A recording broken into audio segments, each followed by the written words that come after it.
Inaabangan na ng mga mamamayan ng North Cotabato ang State of the Province Address ng Governor ng nasabing lalawigan. Nagbabalik ang aming kasamang si Peng Alinio para sa detalye.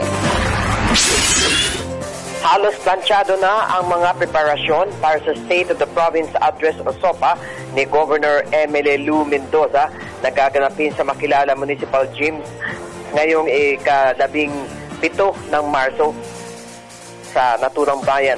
Ayon kay Virgelita Gilyaman, Provincial Social Welfare and Development Officer ng Cotabato at siyang Vice Chair ng SOPA 2015 TWG, na mahigit sa 5,000 katao ang dadalo dito at inilatag naman ni Police Senior Inspector Ramil Holilla, Hepe ng Intelligence and Operations Division ng Cotabato Provincial Office ang seguridad doon.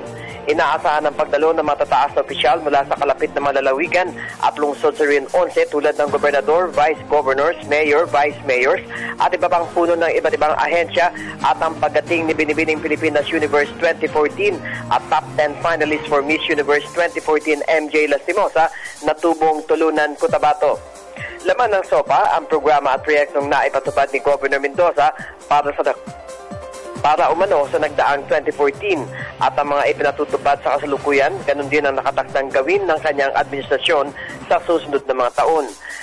Sa pamamagitan ng SOPA, nais mapatid ng gobernador sa mga mamayan ng Cotabato ang konkretong hakbang na ginawa ng pamahalaang panlalawigan upang mabago ang antas ng pamumuhay ng mamayan, lalo na ang mga mahirap sa ilalim ng advokasyang serbisyong totoo.